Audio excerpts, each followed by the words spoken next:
Rohtak cyber cell की बड़ी कामयाबी। 1 करोड़ 81 लाख की साइबर ठगी में 4 आरोपी गिरफ्तार। इंस्पेक्टर कुलदीप सिंह ने किया खुलासा। 2 पंजाब और 2 दिल्ली से किए गिरफ्तार। कोर्ट में पेश कर किया रिमांड हासिल। रोहतक में 10 दिसंबर को एक बड़ी साइबर ठगी से जिले का हर वर्ग सहम उठा था। दरअसल कुछ लोगों ने 10 गुना रिटर्न देने के लालच से एक बुजुर्ग से करोड़ों रुपए ठग लिए। घटना शहर के डीएलएफ कॉलोनी की थी, जहां रहने वाले एक बुजुर्ग अर्जुन दुआ से कॉल इंडिया कंपनी इन्वेस्ट के नाम पर 10 गुना रिटर्न देने का लालच देकर साइबर अपराधियों ने 1 करोड़ 81 लाख 70 हजार रुपए लूट लिए।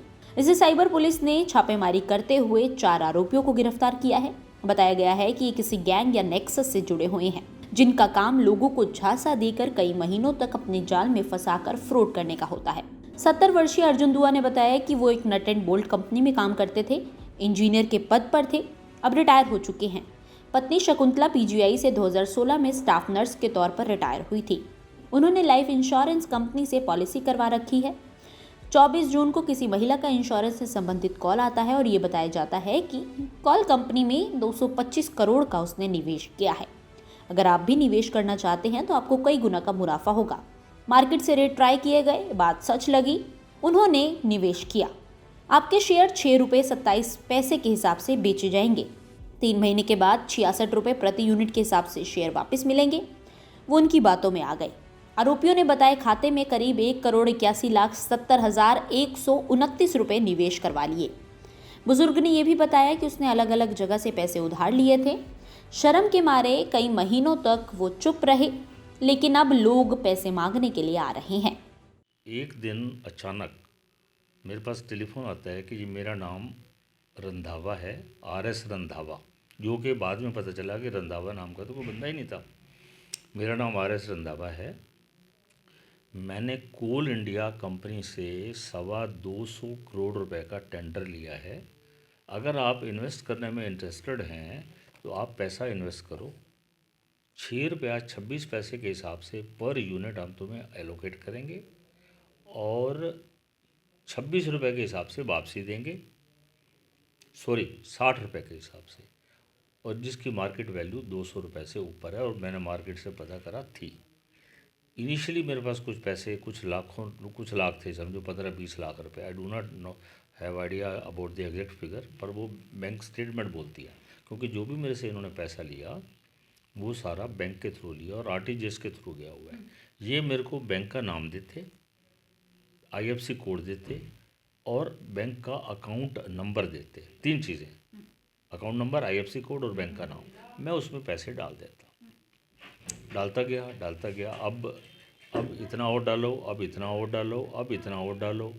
1 करोड़ 43 लाख रुपए के तुम्हारे आरटीजीएस हम करने जा रहे हैं और 60 लाख रुपए के तो डीडी तैयार हैं। लेकिन प्रॉब्लम ये है कि कुछ हमारी फॉर्मेलिटी है, हमारा कुछ बैच चलते हैं, उस बैच में इतनी कमी है। और ये इतने चालाक लोग थे, रंधावा अकेला नहीं था, कुछ लोग थे, इवन एक लेडी भी थी जो कि इन्हीं की कोई वाइफ, उसके मेरे को अब मैसेज भी आ चुके हैं सारे, वो भी बोलती कि मैं बैंक से बोल रही हूँ, जबकि सच्चाई ये है कि बैंक में तो वो थी ही नहीं। मैं बैंक से बोल रही हूँ, अभी आपका इतना पेंडिंग है, अभी इतना पेंडिंग है, और मैं देता गया और 1 करोड़ 82 लाख रुपया ये मेरे से फ्रॉड करके लूट गए।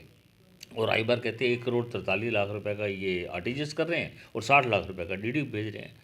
आखिरी पैसा इन्होंने मेरे से 7 लाख रुपया 10/11 को लिया। 10 थी या 10/11 थी। ये लास्ट इंस्टॉलमेंट है, आप दो और हम कल आपको डीडी भेज रहे हैं और ये कर रहे हैं। जब मैंने इनको ये लास्ट इंस्टॉलमेंट दी, और इट वाज इंसिडेंटली फ्राइडे और सैटरडे, बाद में 2 दिन बैंक बंद था। मंडे को जब मैंने इनको टेलीफोन लगाया, स्विच ऑफ। उसके बाद वो फ़ोन ही स्विच ऑफ था। पूरे 2 महीने बाद आरोपियों की गिरफ्तारी कर cyber cell incharge inspector Kuldeep ने बताया कि मामले में 4 की गिरफ्तारी हुई है, जिन्हें पंजाब, दिल्ली से पकड़ा गया है। आरोपी विशाल, करणदीप, बुधराम और अंकित को कोर्ट में पेश कर रिमांड लिया गया है। एक को जुडिशियल कस्टडी में भेज दिया गया है। साथ ही पैसे कहां छिपाए गए हैं और रिकवरी के लिए पूछताछ की जा रही है। स्टार्टिंग में 2 लड़कों को दिल्ली से अरेस्ट किया था। अकाउंट होल्डर्स थे, उनके अकाउंट में करीब 37-38 लाख रुपए गए थे और उसी में इन्वेस्टिगेशन के दौरान 4 लड़कों को हमने कल अरेस्ट किया था। 2 लड़के दिल्ली से हैं, 2 पंजाब से हैं। इन्होंने मिलके ये पूरा नेक्सस है और इन्होंने हमारे कंप्लेनेंट अर्जुन देव उनके साथ 1 करोड़ 81 लाख की ठगी की है इन्वेस्टमेंट के नाम पे। देखिए, इसमें जो कर्णदीप है, बड़ा लड़का है, जो पेरेंट्स आए हुए हैं, ये लड़का पहले भी इस तरह के क्राइम में शामिल रहा है। 3 साल जयपुर जेल में रह के आया है इसी के फ्रॉड के मैटर में। और इनके बड़े लड़के को हमने पूछताछ के लिए बुलाया था, छोटे लड़के को ही पूछताछ के लिए हमने बुलवाया था। और पूछताछ के बाद उसके खिलाफ कोई सबूत नहीं थे, तो हमने उसको उनके परिवार के पता नहीं कोई जानकार, उनके जो रिश्तेदार आए हुए थे, उनके हैंड ओवर कर दिया था बाद पूछताछ। और अब ये इस बड़े लड़के को बेनिफिट दिलवाने के लिए पुलिस पर झूठे आरोप लगा रहे हैं कि भाई पुलिस ने हमारे छोटे लड़के को इधर उधर भेज दिया या कुछ और कर दिया। बल्कि हमने पूछताछ के बाद प्रॉपर नोटिस देके उसको बुलवाया था और नोटिस देने के बाद पूछताछ के उसको फारिग कर दिया था। ये इनके परिवार का ये हैबिचुअल भी हो सकते हैं इस तरह का पुलिस को प्रेशराइज करने के लिए। जब उनको पता है उनका बेटा पहले क्राइम में इन्वॉल्व रहा है और दोबारा से इस तरह क्राइम में इन्वॉल्व है, तो ये पहले से प्री प्लान रहते हैं कि भाई प्रशासन के ऊपर आरोप लगा के किसी न किसी तरह से पुलिस की इन्वेस्टिगेशन को ये डिस्टर्ब करें। जी, कोर्ट में पेश कर दिया है और इनको पुलिस रिमांड पे लिया है रिकवरी के लिए। देखिए, 2 का 7 दिन का पुलिस रिमांड है और एक एक्यूज को हमने 3 दिन के पुलिस रिमांड पे लिया है। जहाँ जहाँ भी इन्होंने बताया है पैसा रखा हुआ है उस जगह पे जाएंगे और जो ये बताएंगे इनके जहाँ पैसे रखे हुए हैं वहाँ से बरामद किया जाएगा। अच्छा, ये कोई गैंग वगैरह भी है? जी, ये पूरा नेक्सस है। ये पंजाब से, दिल्ली से और आसपास के स्टेटों से जुड़े हुए हैं लोग। वही आरोपी करणदीप के माता पिता भी हमें थाने में मिले। सुनिए उनके माता पिता ने अपने बड़े बेटे के बारे में क्या कहा। बड़े वाले की है इन्वॉल्वमेंट? हाँ जी उसकी है। हमने उसको पकड़वा दिया।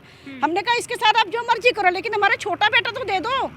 वो नहीं दे रहे, कह रहे हमने हैंड ओवर कर दिया। 3 दिन से यहाँ रखा हुआ मैडम, और हम 3 दिन से यहाँ आ रहे हैं। गौरतलब है कि पिछले 2 महीने से रोहतक साइबर सेल इतने बड़े अमाउंट के साइबर फ्रॉड को लेकर लगातार अलग अलग जगहों पर छापेमारी कर रहा था।